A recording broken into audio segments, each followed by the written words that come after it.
नमस्कार दोस्तों, मैं डॉक्टर उमेश कुमार।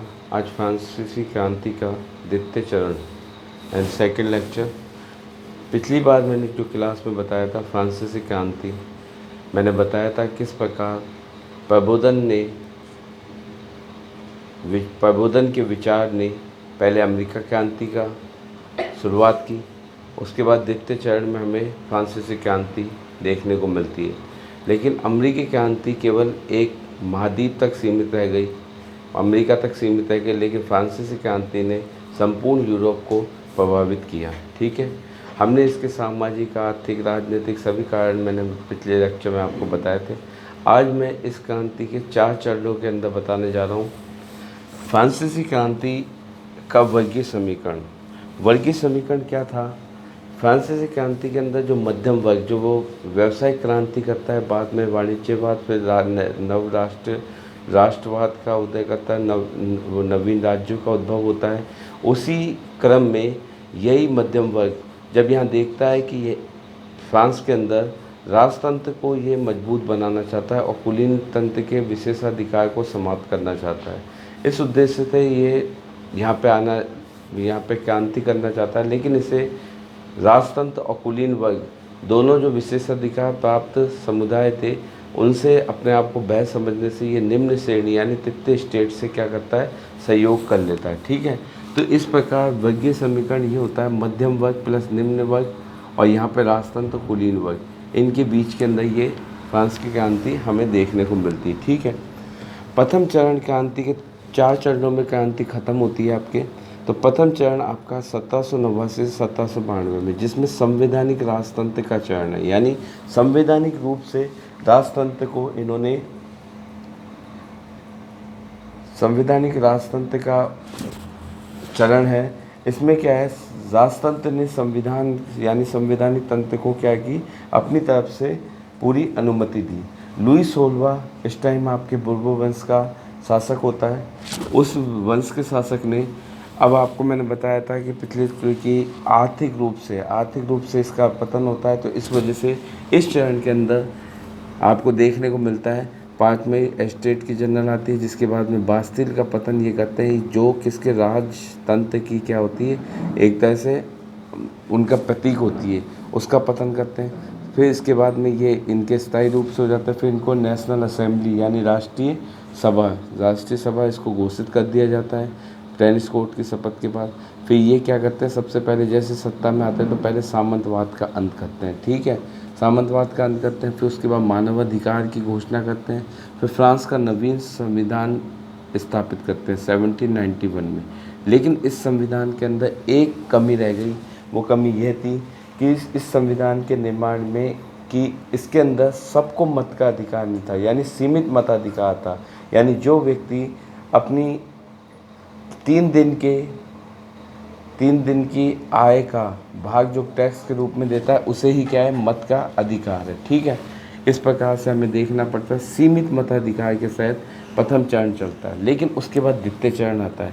द्वितीय चरण में आपको देखने को मिलेगा ये उग्र गणतंत्रवाद में चेंज हो जाएगा। मैंने बताया 3 स्टेट थे, 3 स्टेट का मतलब प्रथम स्टेट में पादरी, द्वितीय स्टेट में कुलीन वर्ग, तीसरे स्टेट के अंदर आपके जन सामान्य, जिसमें बुद्धिजीवी वर्ग भी आ गया, मध्यम वर्ग भी आ गया, पूंजीपति भी आ गया, किसान भी आ गए, दस्तकार भी आ गए।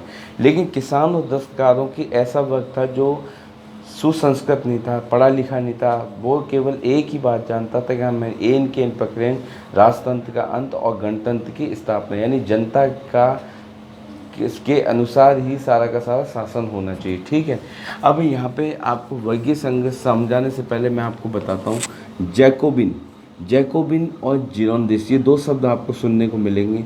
जैकोबिन वो शब्द है, जैकोबिन नाम इसलिए पड़ा क्योंकि ये गिरजाघर था, जैकोब गिरजाघर में वहाँ पे पुस्तकालय थे, वहाँ ये लोग मिलते थे, इसलिए इनका नाम जैकोब पड़ गया।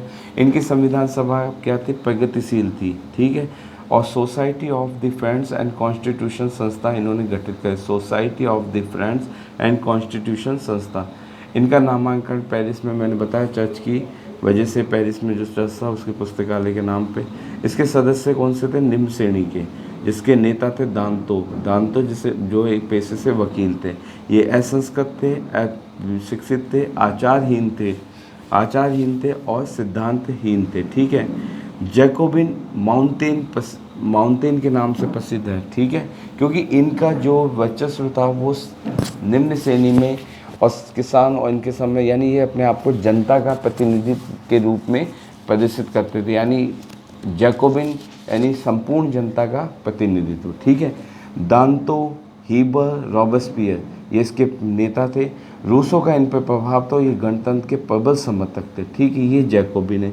जिरोंदिस उग्र क्रांतिकारी के वाहक है। जिरोन क्षेत्र से होने की वजह से इनको ब्रिसोटिन्स भी कहा जाता है, क्योंकि इनके जो नेता थे वो ब्रिश थे। ठीक है, इनके गुट को क्या बोलते हैं, ब्रिसोटिन्स। ठीक है। पेलुटाक को ये मानते थे अपना गुरु। उच्च कोटि के विद्वान एवं सिद्धांतवादी व्यक्ति, यानी ये किताबी कीड़े थे, यानी किताबी ज्ञान, यानी केवल क्रांति शस्त्र के रूप में नहीं कर सकते थे, केवल कलम के रूप में क्रांति कर सकते थे। ठीक है। इसके अंदर मादम ब्रिस्ट है, मादम रोला है, बुजो है और पेटियन है। ठीक है। विधानसभा में इनका वर्चस्व था। कवि ला मार्टिन, कवि कौन सा, ला मार्टिन, इन्होंने क्रांति की इतिहास पुस्तक में इनको बड़ी श्रद्धा दी। किसको, जिरोंदिस्तों को। ठीक है, ये दो चीज़ आप ध्यान रखना। उसके बाद द्वितीय चरण 492 से 1794। ठीक है। इसमें उग्र गणतंत्रवाद, मैंने आपको बताया तीन समुदाय में तीसरा वर्गीय संघर्ष की स्थिति क्यों उत्पन्न होती है। यहाँ पे आपको दिख गया कि यहाँ पे दो वर्ग थे। एक तो वही कुलीन वर्ग, उसमें से निकल के दक्षिणपंथी जो राजतंत्र के समर्थक, या आपका मध्यम वर्ग भी इसके अंदर शामिल हो सकता है, जो राजतंत्र का समर्थक था। यहाँ रेडिकल समूह जो इसे वामपंथी भी कहते हैं, जो जो राजा का समर्थक नहीं है। ठीक है। इसके अंदर आपको दो व्यक्ति, जिरोंदिस और जैकोबिन देखने को मिलते हैं। ठीक है। जिरोंदिस अब मैंने आपको बता दिया दोनों में अंतर। अब गणतंत्र की घोषणा हो जाती है। सब कुछ होने के बाद 26 सितंबर 1792 को जब गणतंत्र की घोषणा हो जाती है, राजतंत्र खत्म हो जाता है, तो जिरोंदिस और जैकोबिन इन दोनों के अंदर क्या होता है, विवाद पैदा हो जाता है। जिरोंदिस बोलते हैं कि अब हमारा काम ख़त्म। ठीक है, अब हमें गणतंत्र बन चुका, अब हमारा काम ख़त्म। लेकिन ये बोलते हैं जैकोबिन, नहीं, अब तो हमारा राज चालू। यानी निम्न श्रेणी में किसान और दस्तकार जो अनपढ़ थे, असंस्कृत थे, वो लोग बोलते हैं नहीं, अब हमारा काम चालू होगा। पहले तो ये क्या करते हैं, राजा जो लुई 16वां है उसको गिलोटिन देते हैं। ठीक है, गिलोटिन पे फांसी। ठीक, उसके बाद में ये रानी एंतोनावा को भी ये फांसी देते हैं। उसके बाद अब ये करते हैं सर्वाधिक मताधिकार से आशय है, जिसमें महिलाओं को छोड़ के सभी पुरुषों को क्या था, मत देने का अधिकार था। तो इस तरह से ये आपके इन दोनों में विवाद होता है। उसके बाद जैकोबिन पूरी सत्ता पे काबिज हो जाते हैं, इसलिए जैकोबिन का आतंक बोलते हैं। और इनको जून 1793 से जून 1794 तक इनका काल चलता है। तानाशाह सरकार मतलब एक ही व्यक्ति की सरकार थी, उसका नाम नेता मैंने बताया रॉबेस्पियर। ठीक है। इनके तीन अवयव थे, एक था जन रक्षा समिति, एक सार्वजनिक सुरक्षा समिति, एक क्रांतिकारी न्यायालय। क्रांतिकारी न्यायालय जो भी आपके खिलाफ है, आप उसको क्रांतिकारी न्यायालय सजा देती थी और फिर उसके बाद उसको गिलोटिन पे सबके सामने चढ़ा दिया जाता था। ठीक है।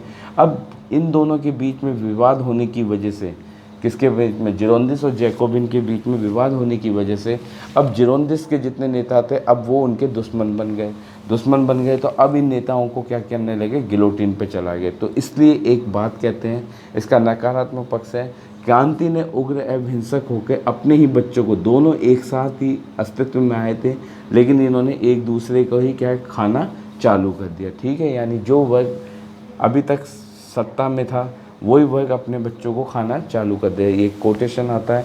उसके बाद सकारात्मक पक्ष, वामपंथी दृष्टिकोण पे बल, यानी गणतंत्र के संस्थापक, सर्वाधिक मताधिकार, मैंने बताया महिलाओं को छोड़ के सभी को मताधिकार हो गया। ठीक है। उसके बाद काम तथा भोजन का, काम यदि आपको काम मिलेगा ये कानूनी रूप से, और भोजन का अधिकार ये आपको दिया गया, किसमें, जैकोबिन आतंक के अंदर, इस काल के अंदर। ठीक है। जून 1794 के अंदर जो सुप्रीम कोर्ट, जो इनके न्यायालय होती है, वो इसको दोषी मानती है रॉबेस्पियर को, और इसका क्या करती है, इसको फांसी गिलोटिन पे चढ़ा देती है। ठीक है, निम्न वर्ग का सत्ता से निकलने का कारण क्या था? निम्न वर्ग सत्ता से निकलने का कारण क्या था? जो मैंने बताया, दो निम्न वर्ग थे, किसान और दस्तकार। किसान जब अनाज का उत्पादन करने, उन्होंने रासायनिक पद्धति कर दी। रासायनिक पद्धति का विरोध किसने किया? आपके दस्तकारों ने। इन दोनों के बीच के अंदर, इन दोनों की वजह से निम्न जो क्या नाम है, जैकोबिन था, ये निम्न, ये क्या नाम है, निम्न जो समूह था, निम्न वर्ग का समूह किसान और दस्तकार, इन दोनों से मिलकर मजबूत बना, तो ये असंगठित हो गया और असंगठित होने के कारण इनका पतन हो गया। ठीक है, तृतीय चरण आपको देखने को मिलेगा उदार गणतंत्र का उदय। जैसे ही निम्न वर्ग का पतन होता है तो उदार मतलब आपके मध्यम वर्ग वापस सत्ता के अंदर काबिज हो जाता है। ठीक है, मध्यम वर्ग हो जाता है। अब इनको लग गया था कि जिस तरह से जैकोबिन के एक तानाशाह का रूप लिया, तो अब ये क्या करते हैं, नवीन संविधान बनते हैं। एक बना था 1791 में, फिर दोबारा बनता है 1795 में। ठीक है, इस 1795 में, 1795 में नया संविधान। अब इसके अंदर इन्होंने कंट्रोल करने का प्रयास किया। इन्होंने अब निम्न वर्ग को सत्ता में काबिज होने से रोकने के लिए इन्होंने वही सीमित मताधिकार ले आए। सीमित मताधिकार वही मैंने आपको बताया कि जो आपका कर देगा वही वोटिंग देगा। ठीक है, नवीन संविधान में इसमें डायरेक्टिव सिस्टम लेके आया। डायरेक्टिव 5 सदस्यों का समूह था जो नियंत्रण करता था कि किसी प्रकार से कार्यपालिका शक्ति और व्यवस्थापिका शक्ति दोनों एक नहीं हो जाए। ठीक है, वर्गीय समीकरण अब आपको मैंने बता दिया। वर्गीय समीकरण, निम्न वर्ग का बिल्कुल पतन, और अब क्या है, व्यापारी वर्ग या पूंजीपति वर्ग, जिसे हम मध्यम वर्ग भी कहते हैं। मध्यम वर्ग अब सत्ता पे काबिज हो गया। ठीक है, अब मध्यम वर्ग सत्ता पे काबिज हो गया। उसके बाद में इन लोगों ने क्या किया, मध्यम वर्ग जब सत्ता पे काबिज हुआ, गणतंत्र की स्थापना, सीमित राजतंत्र की स्थापना कर दी। गणतंत्र की स्थापना हो गई। गणतंत्र की स्थापना के बाद में अब इन्होंने बोला, सर अब हमारा क्या होता है, अब ये लोग क्या करने लगे, जब इनका निम्न वर्ग खत्म हो गया, जिरोंदिस और जैकोबिन, निम्न वर्ग खत्म, तो अब इनको लगा कि यार अब हमें क्या करना चाहिए, अब व्यापार, ये आंतरिक जो इनके आंतरिक कलहों से अपने को दूर करते हुए, ठीक है, अपने कलहों को दूर करते हुए ये क्या करने लगे, अब साम्राज्यवादी नीति के तहत व्यापार वाणिज्य पे ध्यान देने लगे।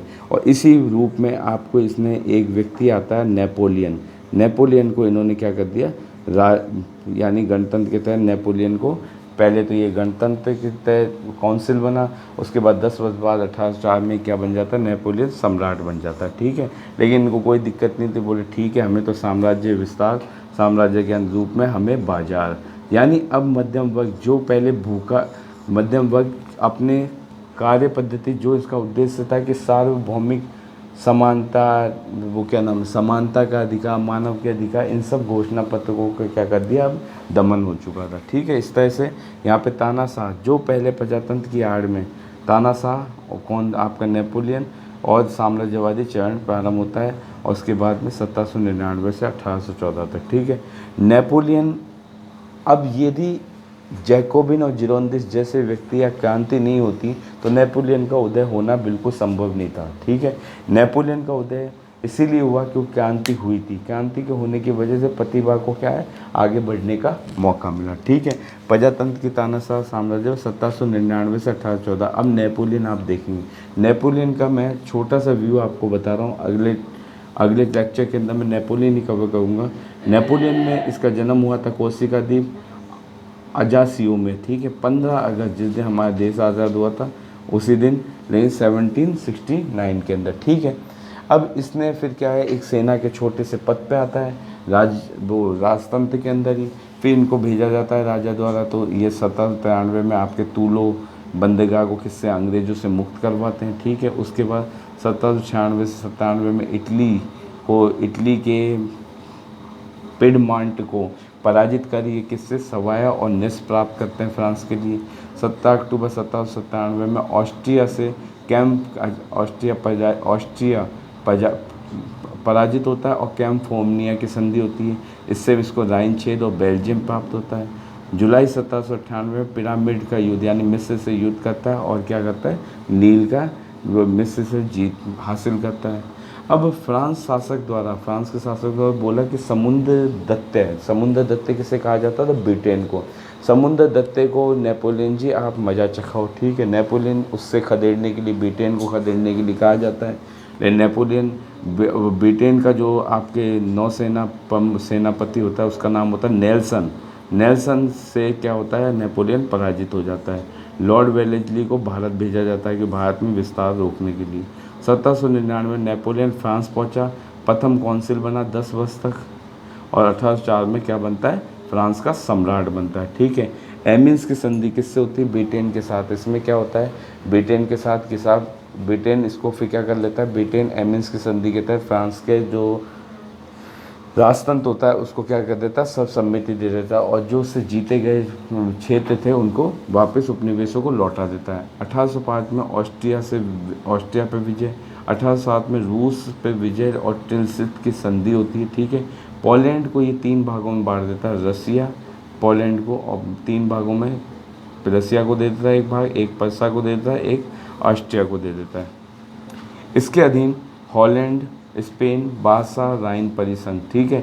हॉलैंड के अंदर लुई बोनापार्ट पर्सा ऑस्ट्रिया का शासक को दे देता, ठीक है। रसिया को ये बोलता था पूर्व का अजगर। ब्रिटेन के हराने के लिए महाद्वीपीय विस्थापन की इसने क्या पद्धति, अब मैं अगली बार बताऊंगा। जर्मनी का जहाँ था अलेक्जेंडर प्रथम, वो नेपोलियन को कहता था कि आप पश्चिम के सम्राट हो, और जो जर्मनी का जा था उसको नेपोलियन कहता था आप पूर्व के सम्राट हो। नमस्कार।